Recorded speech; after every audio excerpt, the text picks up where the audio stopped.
the heat is really starting to be hot, which I know, articulate.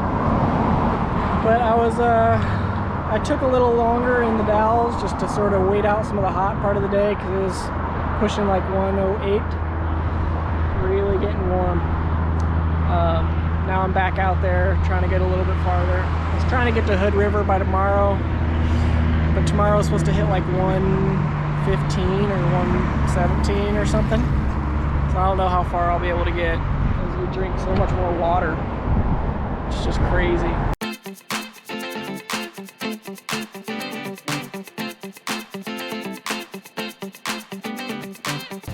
Hey, my name is Isaiah Shields. If you're new around here, let me catch you up real quick. About a year ago, I had the idea to go on a walk, one that could be measured in months.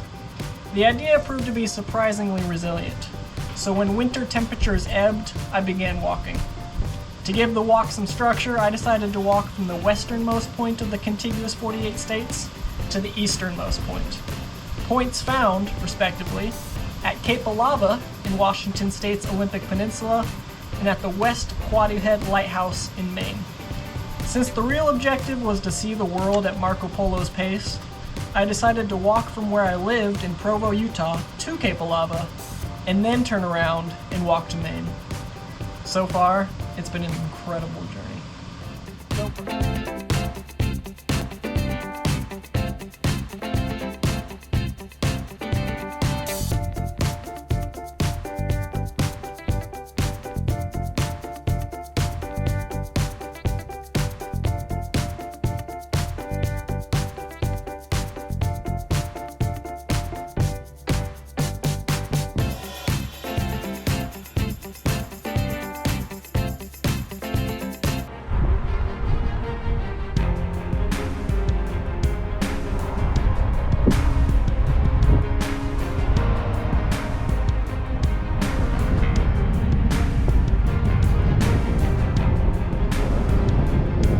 Today's day 40. I have only uploaded really one video of the journey, which is disappointing, especially since that video covered approximately the first 7 minutes of the walk out of how many minutes are in 40 days? A lot more minutes. My videos that I've put out so far are not very well done. I was trying, but I'm learning. Don't let the fear of doing it imperfectly stop you from trying. It's the path. You can't avoid the path. It's just impossible. On to Portland. Leaving Pendleton today. Hermiston is the next town, which I don't think I'll drop into because it's quite a shot off the highway. I think I need to be okay with editing, not videos, but my own vision of what this journey is going to look like so that it can accomplish the goals it was meant to wherever. Portland. Let's go.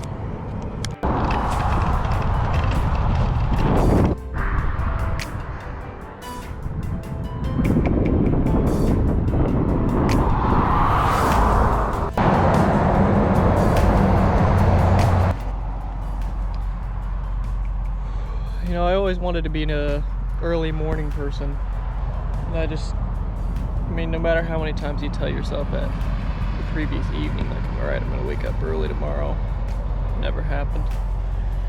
But in the summer, in a tent, you start to get cooked.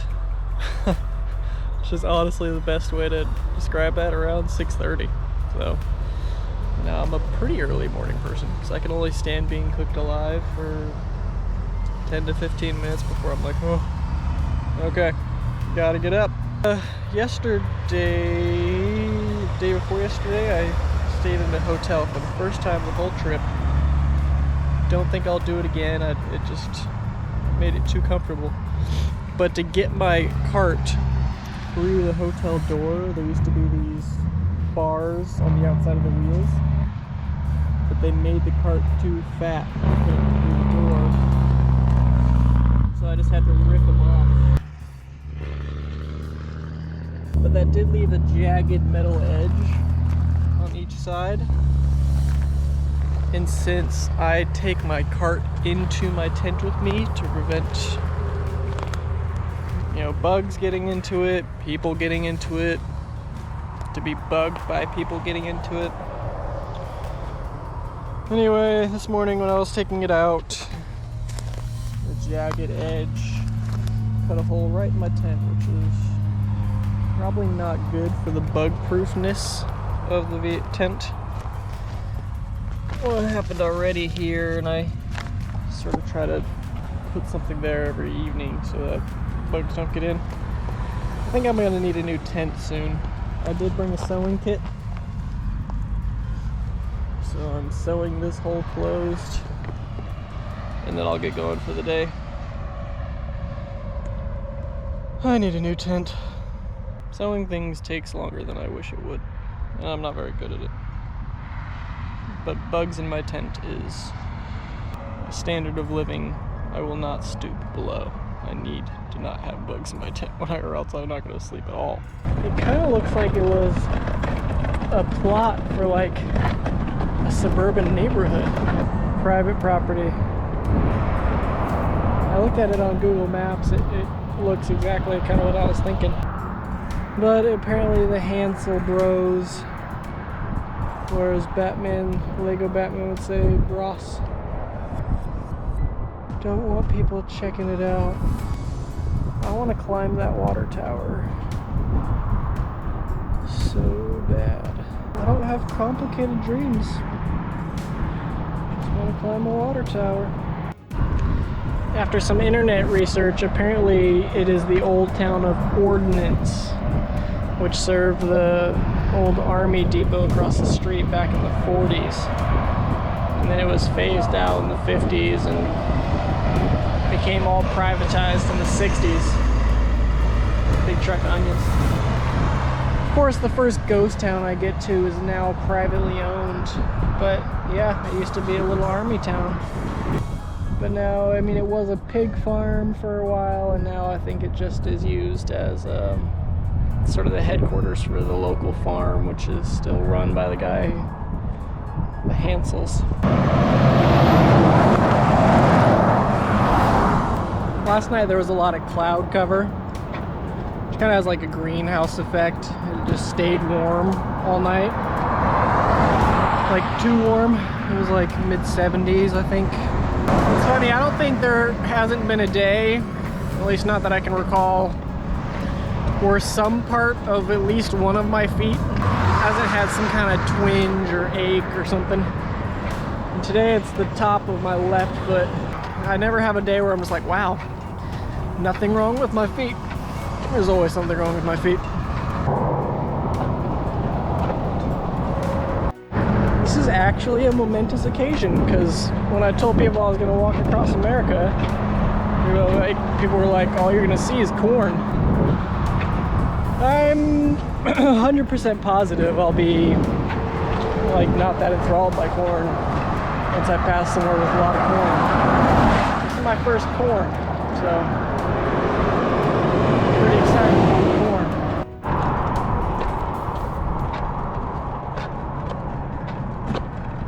There's a lot of variables when it comes to walking. At least a lot of ways those variables can manifest themselves. Right now it's not too cold, not too hot.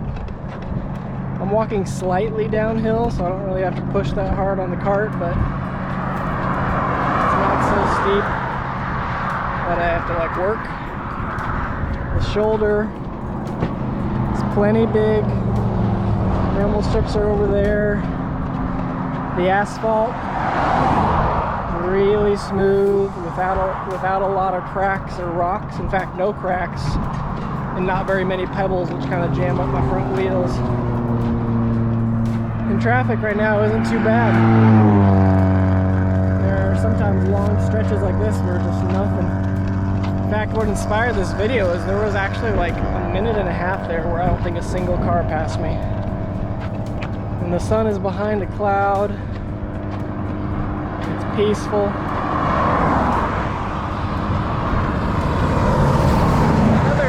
laughing as I can see way off into the distance. The road is just kind of a straight shot right now. And I can see mountains and windmills way in the distance. My body's not doing too bad. I'm not hungry, I'm not thirsty. My feet have a few aches and pains, but other than that, I'm doing pretty good. This is as close to, very close to perfect walking. It's been a pleasant couple minutes.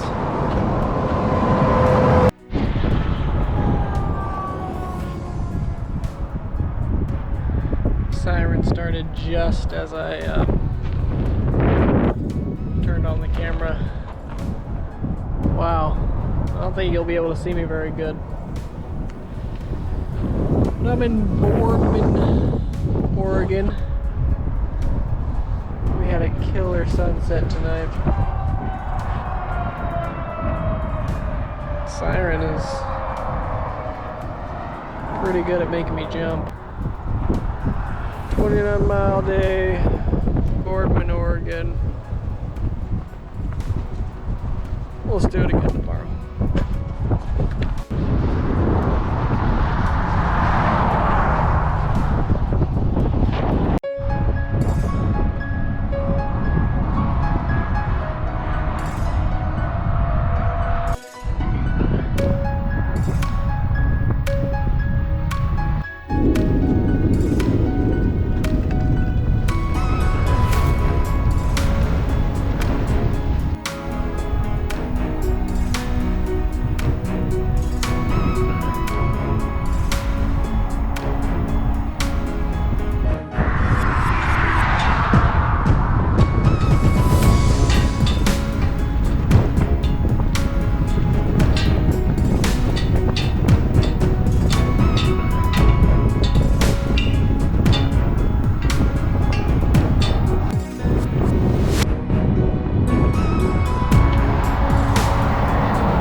I didn't even make it 19 miles today. That's the worst day of like a dedicated day of travel I've had as far as distance goes.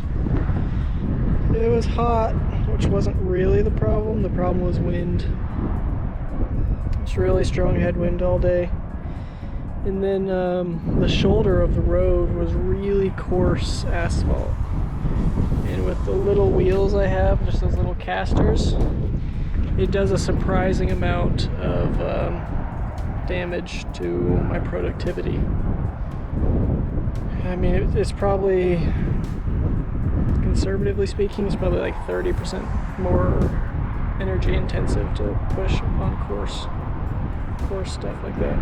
So I was just getting really tired, kept having to take breaks. I'm in between the cities of Boardman and Arlington. I think I'm only about 6 or so miles away from Arlington.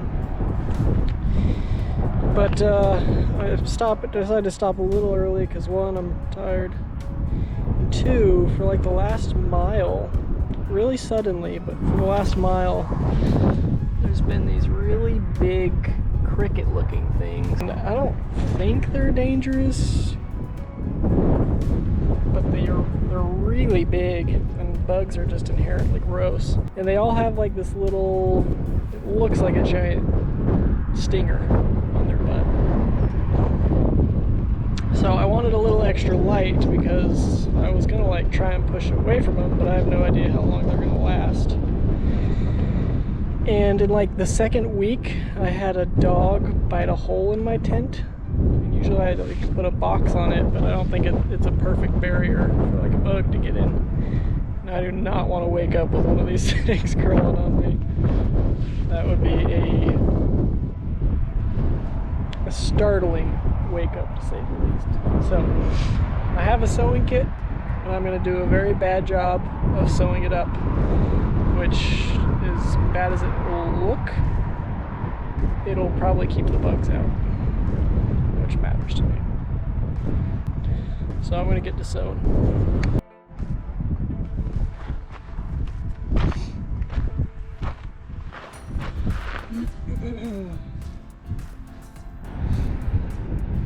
My feet hurt. You gotta make sure you don't wrap them too tight, or else that makes it worse. It's kind of a delicate art. So let's start day 43. See what brings us.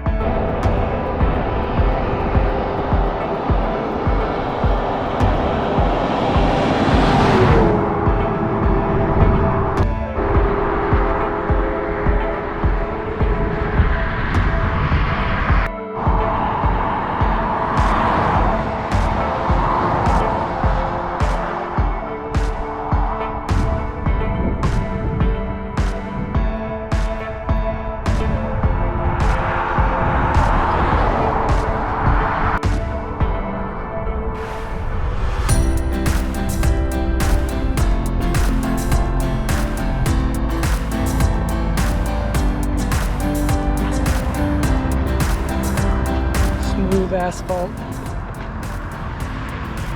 It does make it a lot easier. I was tired. I'm grateful.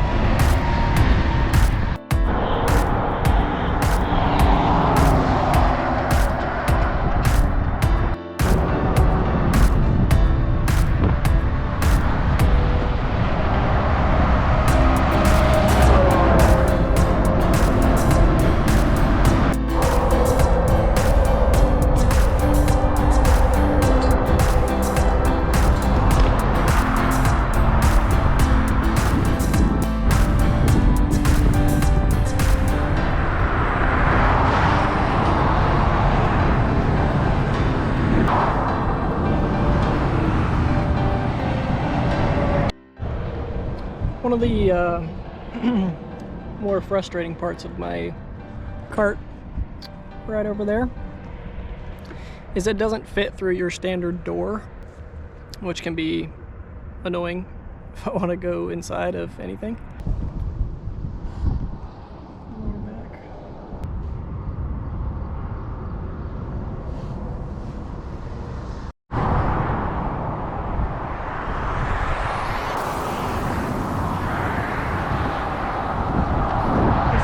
Fourth or fifth time, maybe, I found an example of like a former road, you know, where the road used to go. So you can see there's 84, and here's this barren little stretch of road that doesn't take traffic anymore. It's just kind of a forgotten one. I think that's so cool. I don't know why. It's really interesting to look at.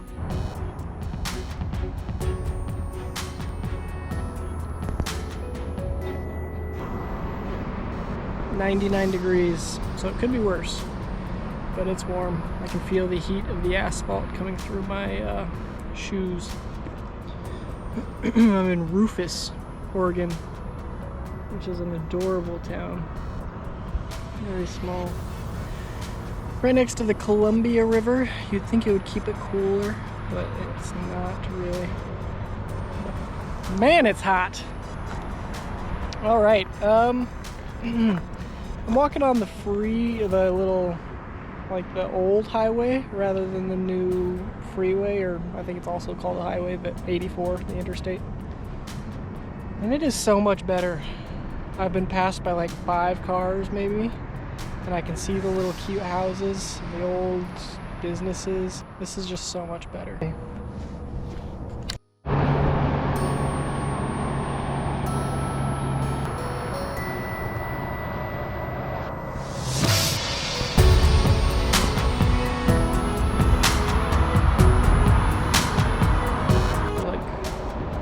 Less than 2 miles back, I got to a town. Town's not the right word. I got to a bunch of truck stops. And I hadn't eaten all day. Besides granola bars, like half a dozen of them. So I got everything that sounded good. I got a Subway sandwich. Got some fries from McDonald's because they were free on the app, so it was Friday. Get it Friday, but you know, like the day after Thursday. And I got a chocolate shake because I like chocolate shakes. And I've also drunk, like since then, the last half an hour, I swear, like a gallon of water.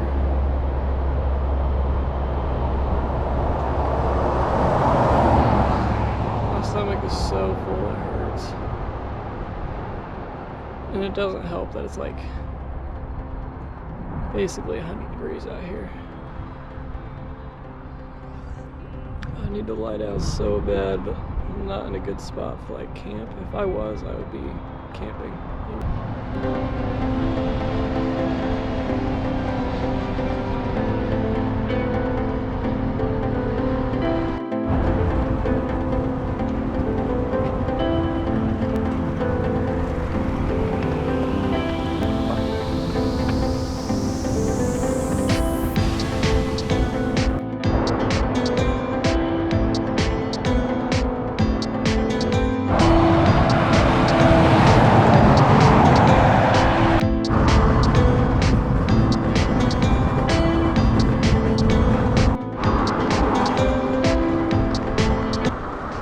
That's cool. I wonder if the Grand Master on the hill owns these old buildings. It's another triangle roof instead of a not triangle roof. Past its heyday now. The lady yesterday, the grocery store lady, Selma, her husband just found me. It's the next day and many miles later, but he gave me some oranges, some water bottles. Lovely people out here. The heat is really starting to be hot, which I know, articulate. But I took a little longer in the Dalles just to sort of wait out some of the hot part of the day because it was pushing like 108. Really getting warm. Now I'm back out there trying to get a little bit farther. I was trying to get to Hood River by tomorrow, but tomorrow is supposed to hit like 115 or 117 or something. So I don't know how far I'll be able to get as we drink so much more water. It's just crazy. But still in the Dalles on the outskirts. But my friend Colin, who I think, no, that one. That's my friend Colin. He stopped by and gave me a slushie from McDonald's, and it is good. Nice and cold. I wish I had had more time to explore the Dalles. It's one of those cool towns with lots of brick buildings. Love those things. But it was just so hot that my stuff stopped charging. Like my phone stopped charging, and that I just had to duck into like a store just to cool everything down.